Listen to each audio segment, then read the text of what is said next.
disabled. I'm an autistic self-taught artist and designer. I design and sell mostly neurodiversity and autistic pride merchandise, which is really important and empowering for so many people, including myself. I'm an activist and I'm an advocate. Identifying as disabled versus person with disabilities is a personal choice. It is never anyone else's place to dictate how I identify or ask me to change the language that I am using. I am not differently abled, and I do not have diverse abilities. To insinuate that my abilities are different or diverse is incredibly offensive. I still have my strengths and weaknesses, but it's important for me to clarify that my abilities are not diverse. My abilities are limited and I need additional support. I am struggling. Personally, choosing to not use the word disabled contributes to the erasure and lack of resources that I and many others are fighting so hard for. My disability is not an accessory. Personally, I am joining all of you here today to stand united in the core belief and human right that disabled children and adults deserve and require so much more. Asking, begging, and pleading for the very minimum 4 years is exhausting. We need to be heard. Action needs to be taken quick.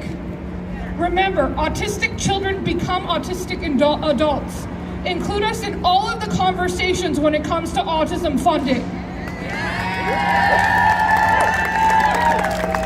As a child with learning disabilities growing up in Vancouver, I was often bullied, ostracized, and left out of things that I should have been integrated into.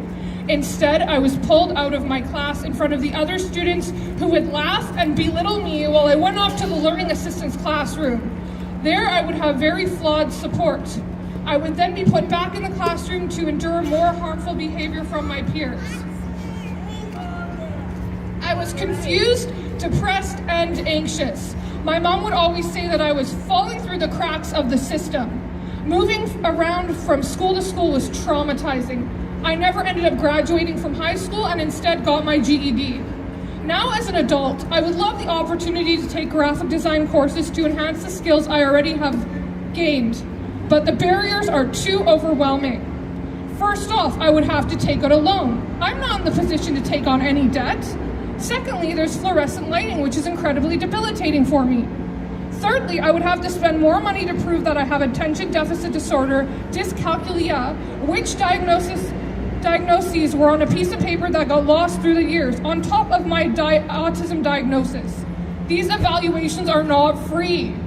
For an adult autism diagnosis, it can be very expensive. Some assessments are around $2,500.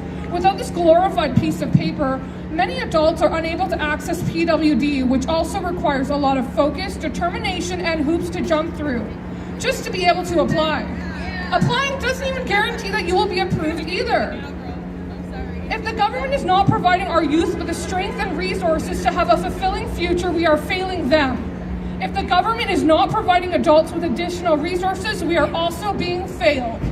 On top of these concerns, if someone like myself does not choose a path of being employed by someone else, but has goals for self-employment, the resources are limited there as well. Did you know that BC Disability Employment Month does not even include disabled people who are self-employed?